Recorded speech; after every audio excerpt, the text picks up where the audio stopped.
everybody, welcome back. We are here for another bite-sized Halloween because these are awesome short films and we have to talk to the directors, actors of these films because these are the films you have to watch this Halloween. We have Ursulla Ellis, Virginia Newcomb, who are part of a really interesting short film, Occupational Hazard, which I love.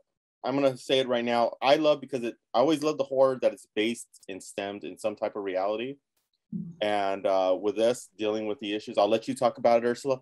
What is the story about and why did you decide to take this on?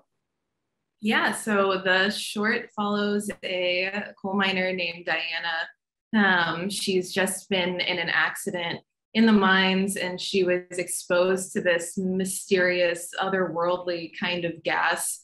And we're really just following her as she experiences some bizarre things once she's back home and trying to recover from this accident. And over the course of the film, the things that she's experiencing escalate in intensity and become even more kind of fantastical and supernatural and bizarre, culminating in a bit of a transformation moment. And it's also about, you know, her relationship with her younger brother, Robbie, who she's like the caregiver for. And it came from, you know, my family is from West Virginia and I've been making work set there for a while now. But this is my first time trying to tackle the issues around extractive industries and what kind of effect that has on the environment. And also, you know, the people who both work in those industries and who just live near and are exposed to those industries in a more like fantastical, supernatural, heightened kind of way. Yeah. And Virginia, what was it like to take on the role and really get into Ursulla's sandbox and really play inside of it? Yeah, well, so Megan Leonard's a producer who reached out to me and was like, I read this and thought of you immediately. And I think at this point, I think people think of me when they think of like suffering Southern women. I'm from Alabama. I think I come by the lineage pretty honestly, and I understand this culture. And so I was excited immediately just to work on something in that vein, but in this genre, which I hadn't done before. So I had played not a coal miner. I mean, I get compared to Sissy Spacek all the time. So coal miner's daughter in a different light. But I get to play, you know, these salt of the earth people, and I understand them. And so what was exciting for me about this was that I didn't even actually know that much about the genre of eco body horror. And even just that term is like, oh, right, of course we want to see that right now. Of course we want to see the expressions of the environment through our physical understanding of it. And Ursulla's great. She's like me. She like digs into the research like as much as one can, even though it's an 8-minute short. Like we gained so much knowledge about who she is. So just how Ursulla works is definitely in line with like what I want to do. And Ursulla and I keep talking about wanting to extend upon this or make something else together, because we just click in that way of like really taking genre aside, taking the people really seriously.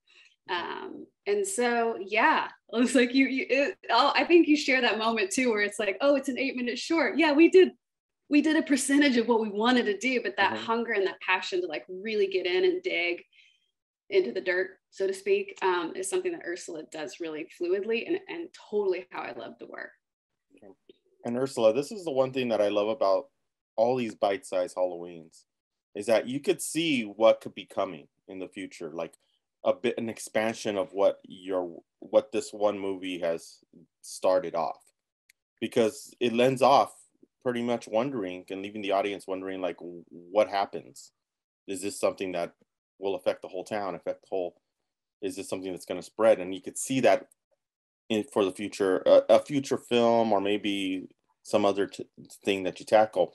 How is it working with 20th Digital and being able to have that type of capability to start something off? And then, like I've talked to many of the directors already, there's a possibility of them choosing a project to continue to a longer format. Yeah, I mean, I definitely hope that we get the opportunity to expand this into a longer form film. It is, I think it shows, and even in the way Virginia just talked about, you know, how we delved into character and really who Diana is and in this world. It's something I am personally deeply invested in and would love to get the chance to explore further. And 20th Digital was great. I mean, I actually, so last year, kind of at the height of things, I pitched a different project to them that we were hoping to make, but it took place in a very like confined space and was not a great COVID movie.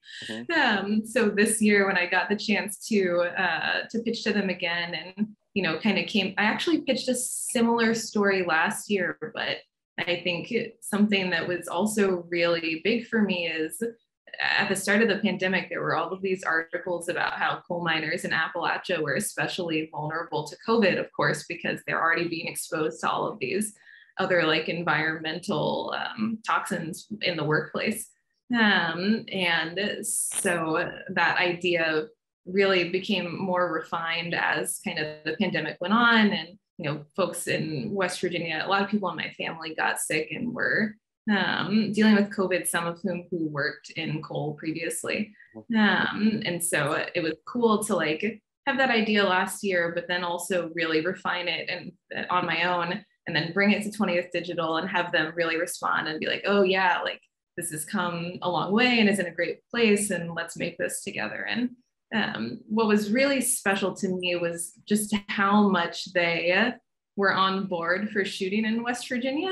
It is not the easiest place in the world to get to. There are airports, but there's not like, you know, like major airports are outside of the state a few hours away. Yeah, they really facilitated getting folks there and doing it really safely and having all the COVID protocol in place and the testing so that we could do that. So that was really special to me. And, you know, we shot in my mom's hometown on my family's property. And so it was pretty cool to like both bring people and involve people locally in this like studio project. That was a really unique experience. And that's cool because it kind of brings to come back home and to bring a lot of the community in, kind of gives it a nice texture and gives it a home feel to it. And that's what I got that right off the bat. The one thing I did like, I love the premise though. Really love the premise because when you hear about, especially over the last couple of years of hearing about coal miners who were getting lung infections and things like that, and now with COVID, which was attacking the lungs, it kind of was like a good horror premise, and you hit it right on the spot. But for both of you, what was it like to work during these conditions? Because how much time did they give you to put this all together? And with all this COVID protocols, how difficult was it to get everything to be able to get all the shots that you wanted, everything that you wanted to do, make sure the actors were comfortable in this scenario? Yeah, I mean, so we started prep on the project, or I did, like kind of late June, and then we shot in the middle of August. But yeah, in terms of being on set, you know, with all of the COVID protocol in place, the hardest thing for me is I feel like I express a lot in my face. And, you know, when we're on set and I have like an N95 and a face shield on because I'm in Zone A, of course, working with Virginia and our other actor, Ben, who played Robbie. I'm trying to do a lot under here that no one can see. And so instead I have to focus like right here, which is strange. So that's the most difficult thing about it for me personally is directing it to me is about really connecting with people, and it's hard to do that when you're concealed. But you just have to get creative and find other ways. And of course it is like an additional part of the process to factor in all of the like testing and like checking in every morning and wearing the PPE and everything. But it's, of course, it's like worth doing all of that so that you can make the project safely. And yeah. Yeah, I would say that, like, you know, the extra restraints that it gives you when you're in that environment of still like indie filmmaking, it pretty much felt like making, you know, any short that I've made. You know, you're under time restraints, you're you know, but everyone's in it for the cause, and like, so you trust each other, and so you have to find that click and that collaboration to work with the problems that arise. And that's any movie. And I think anyone who's working on a COVID movie right now would say that like they would prefer to not have to, but we're such adaptable people that we jump in and we figure it out. And what if, and if could it have been, is like something you have to like let go of as I think as an artist, because this is the time that you're given to make this thing. And we made this thing about occupational hazard. So it's also like, you use what you're being given. Like, you can't ignore the fact that this time and this experience is directly impacting the story. So at a certain point you have to be like, aha, this is actually a gift, and figure out how to tell that story within the environment. Right. Totally. An impact on a thematic level, but also on like a practical level.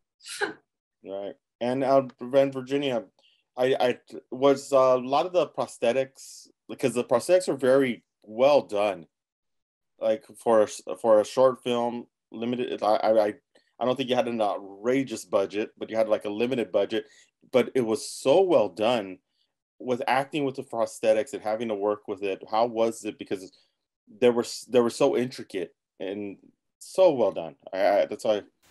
Yeah, I mean, I that's another part of it that was exciting to me about getting into this, is like when you're working and you know that these effects are going to happen, practical and visual and post and everything, you're like, I just believe what I'm committing to is this character, and then there's all these other elements that will surprise me through the process. And so, I mean, yeah, you got to sit in a chair for a long time, or you got to be in a thing for a while, and maybe you can't move as much, but what's exciting is then when you see it, and so much of what you see is practical. I was actually surprised too, Ursulla, that like a lot of the air particles were added, but so much of this and the goo was all totally practical, and that's going to affect performance, as opposed to me like working in front of a blue screen. Like you work with it and you see it and you feel it, and it makes it more fun too. It's like, it is like Halloween. It's like playing dress up, and it's being gross and being weird, and that's definitely part of the fun of it. Exactly. Yeah, this was the first project of mine that I directed, that I worked with so many practical effects, and our special effects artist coordinator is a guy named Ben Dozier out of Chicago, who will be moving to LA in November. So for LA folks, if you need someone, Ben is your guy. But he did all of it totally like on his own, with the help of our production designer, Carrie Heckel. But pretty much he was a one-man band. And we actually, when we were in college, we worked for a professor testing practical effects as like a summer job. So for like the past decade, he's been working on this, and we worked together in other capacities, but this was our first time really digging into practical effects together, which was so fun. And I think like just having something tangible for actors to work with, just like Virginia was describing, like that's important to me as well. I know I did a film that was a sci-fi film that was pretty much like all the effects. The actor was interacting with a floating prism that did not exist. And so, you know, we did things for her to be able to like have some kind of context. And I think she did a fantastic job, but having that like tangible, like physical stuff to play with, I think is so helpful. And then, yeah, we definitely did a decent amount of VFX too, and trying to integrate those in a way where the VFX feels, even though it's like also fantastical, feels like kind of more real and grounded. That was a big objective of ours. And I would love to play with practical effects more in the future for sure. Yeah, definitely, because you could tell the difference with from a visual effects standpoint. Especially now with 4K and HDR, it really stands out when you do, because like I've seen major motion pictures that do visual effects and you could tell something ain't, they didn't do this right. And yeah, I know it it look like a screensaver, you know? Yeah, exactly. Yeah, and you kind of like, I think we adapt to it. Like now we're prepared for it. Like, oh, well, I'm not going to believe this. So that when something's practical, it's also like way more visceral and way more like, oh, that glob really came out of her mouth. Yeah, exactly. Yeah. Exactly. But overall, what a great film. I really enjoyed it. Especially when I was telling Ursula off screen, I was watching it and it was cloudy at my house, and then suddenly thunderstorms started, and I was like, what the hell happened? And it was right at the scene where you're outside looking in the clouds over the house, and I was like, oh, perfect. And we have a direct rain head, like, yeah. Wait, sorry, I stepped on you, Ursula. Sorry, start over. No, I was just saying we haven't had a storm here in like I don't know how many months, and so the fact that that is like incredible timing. Yeah, it was a weird timing. And I think I haven't seen thunder like that here in LA in years. It's been years. Yeah, it was shocking. It was that Florida type of thunderstorm. But yeah, we have Mother Nature on our side. Yeah, exactly. But great film. I'm looking forward to seeing what you have next and what's coming up. What can you tell the Muse audience before we leave to get them to go onto Hulu and watch Occupational Hazard? Ooh, well, you know, we shot in an actual West Virginia coal mine where John Sayles filmed Mate One, which is a big like workers' rights movie also set in West Virginia. And I think the fact alone, seeing an actual coal mine on screen is intriguing in and of itself.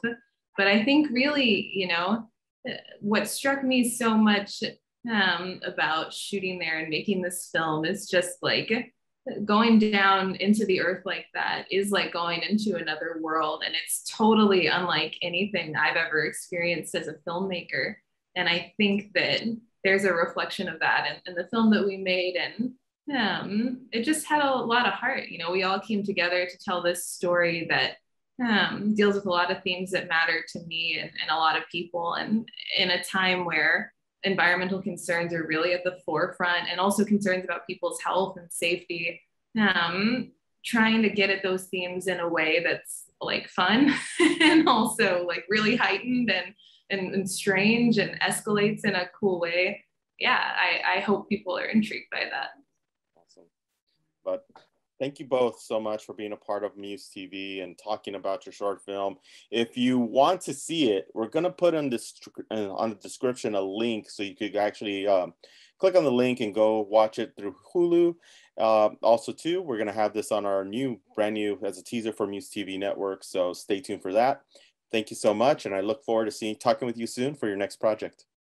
Thank you so much, Michael.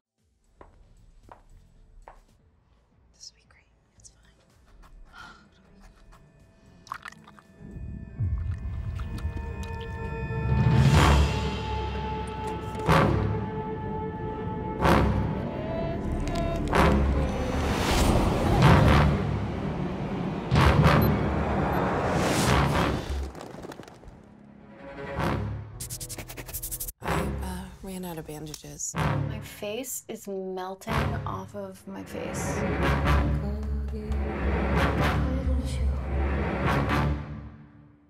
Don't scream.